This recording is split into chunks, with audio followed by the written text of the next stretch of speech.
नमस्कार दोस्तों, मेरे चैनल में एक बार फिर से आप लोगों का स्वागत है। दोस्तों, मैंने अपनी पिछली वीडियो में आप लोगों को बताया था कि जो शेर शाह सूर था उसका उत्तराधिकारी इस्लाम शाह और फिर इस्लाम शाह के उत्तराधिकारी फिरोज़ खां और शेर शाह के भतीजे शहज़ादा अहमद खां और इसके यानी शेर शाह के जो साले रहे मुबारिज़ खां, उन लोगों के द्वारा जो इस अफ़गान साम्राज्य का हर्ष होता है वो क्या होता है। और मैंने बताया था कि ये जो शेर शाह का भतीजा होता है अहमद शाह, जिसने खुद को जो है सुल्तान सिकंदर शाह की पदवी से नवाजा, किस प्रकार से वो जो है हुमायूं से हार जाता है। दोस्तों, भारत में हुमायूं के जो कदम हैं अब वो बढ़ने शुरू हो जाते हैं। शेर शाह का भतीजा जो खुद को सिकंदर शाह सूर की पदवी से नवाजता है, वो आगरा और दिल्ली पर अपना अधिकार कर लेता है, लेकिन इस पर जो है वो ज़्यादा दिन तक टिक नहीं पाता, क्योंकि अब जो है हुमायूं को एक बहुत ही सुंदर अवसर मिल जाता है अपने सपनों को साकार करने का, यानी भारत में अपने दोबारा कदम बढ़ाने का। ये वही हुमायूं है जिसको जो शेर शाह सूर था उसने भारत से बाहर निकाल फेंका था। लेकिन शेर शाह सूर के ये जो उत्तराधिकारी थे वो बड़े ही एक तरीके से कमज़ोर थे। और दूसरा, जो ये शेर शाह का भतीजा रहा अहमद खां, ये भी जो है कोई ख़ास कुछ कर नहीं पाया और इस प्रकार से जो है हुमायूं से ये हार जाता है। यानी 12 मई 1555 ईस्वी को माछीवाड़ा नामक स्थान पर अफ़गान पराजित हो जाते हैं और मुग़ल लोग जो हैं वो विजय हो जाते हैं।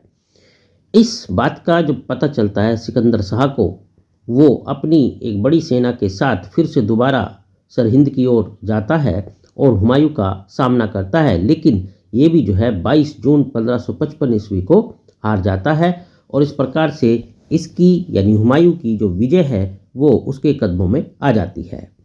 23 जुलाई 1555 ईस्वी को हुमायूं की सेना जो है दिल्ली में प्रवेश कर जाती है। तो इस प्रकार से अगर देखा जाए तो हुमायूं जो है अब अपने भारत विजय के सपने की तरफ चलता है। तो दोस्तों, इस तरीके से देखा हमने कि भाई 23 जुलाई 1555 ईस्वी को हुमायूं की जो सेना है वो पुनः जो है दिल्ली में प्रवेश कर जाती है और ये जो सिकंदर शाह सूर होता है जो हुमायूं से हार जाता है, वो शिवालिक की पहाड़ी में जाकर कहीं छिप जाता है और उसके बाद वो बंगाल चला जाता है, जहाँ पर उसकी जीवन लीला समाप्त हो जाती है। तो इस प्रकार से अगर देखा जाए तो सिकंदर शाह सूर की जो पराजय थी उसने भारत में द्वितीय अफ़गान साम्राज्य का जो बोलबाला था अब वो उसका अंत हो गया।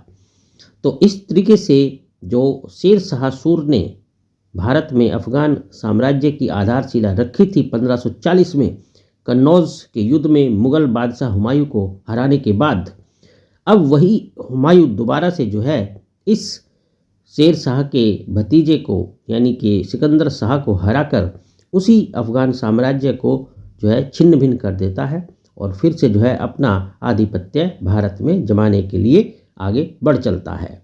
परंतु अपने जातिगत दोषों के कारण अफ़गान नव प्राप्त साम्राज्य को अधिक दिनों तक सुरक्षित रखने में जो है सफल नहीं हुए। इनके बहुत सारे कारण रहे हैं जो कि मैं बताऊंगा आप लोगों को।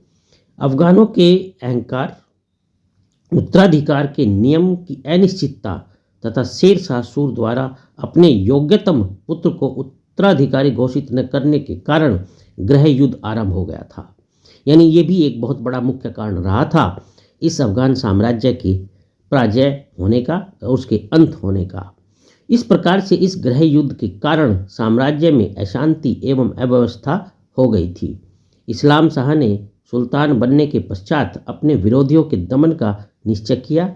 उसने अपनी संकालू प्रवृत्ति तथा द्वेष के कारण अनेक योग्य एवं अनुभवी अमीरों की हत्या करवा दी और उसके पद अपेक्षाकृत अयोग्य व्यक्तियों को प्रदान कर दिए थे, जिससे अमीरों में असंतोष उत्पन्न हो गया था। तो इस प्रकार से अगर देखा जाए तो ये जो सारी कारण रहे हैं ये कहीं न कहीं अफ़गान साम्राज्य की पराजय और हुमायूं के द्वारा इस अफ़गान साम्राज्य को उखाड़ फेंकने में शामिल रहे हैं। तो इस प्रकार से अगर देखा जाए तो जो इस्लाम शाह था उसने जो अयोग्य लोगों को नियुक्त कर दिया था, योग्य लोगों को हटाकर, उससे प्रशासन में काफ़ी शिथिलता आ गई थी और साम्राज्य की सीमाओं पर संकट के बादल उमड़ने लगे थे।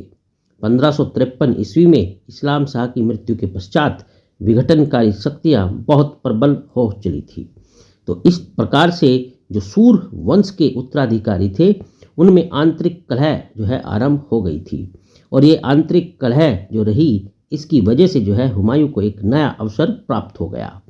सिकंदर शाह सूर ने पंजाब, इब्राहिम शाह सूर ने दिल्ली और सुल्तान मोहम्मद आदिल शाह सूर ने चुनार में अपनी शक्ति स्थापित कर एक दूसरे के विरुद्ध युद्ध में जो है उतर आए थे। यानी एक दूसरे के प्रति वे नकारात्मक भाव रखते थे, जिसके कारण अफगान साम्राज्य छिन्न भिन्न हो गया था। इसके पश्चात अफगान पुनः संगठित होकर मुगलों को पराजित न कर सके और भारत में इस अफगान साम्राज्य का अंत होना अब निश्चित हो गया था, जो कि हुमायूं ने सिकंदर शाह सूर को हराकर अंत कर डाला। और इस प्रकार से भारत में अपना साम्राज्य स्थापित करने में हुमायूं जो है दोबारा से सफल हो जाता है और ये जो अफगान साम्राज्य था ये बहुत ज़्यादा लंबे समय तक न चलकर अपने अंत में अब ये आ जाता है। तो दोस्तों ये कुछ कारण थे जिसकी वजह से ये द्वितीय अफगान साम्राज्य जो कि शेर शाह सूर ने स्थापित किया था उसका जब अंत हो जाता है और हुमायूं जो है अपने कदमों को भारत में दोबारा बढ़ा चलता है। तो इस प्रकार से जो है ये जो अफगान साम्राज्य था ये अपने अंत पर आ जाता है, अपने अंत को प्राप्त कर लेता है। दोस्तों आपको ये वीडियो कैसी लगी ज़रूर मुझे बताना। इसमें और क्या इम्प्रूवमेंट कर सकते हैं उसके लिए आप लोग ज़रूर कमेंट करके बता सकते हैं। चलिए अपना ध्यान रखना, आपका दिन शुभ हो। आपका मुझसे जुड़ने के लिए बहुत बहुत धन्यवाद।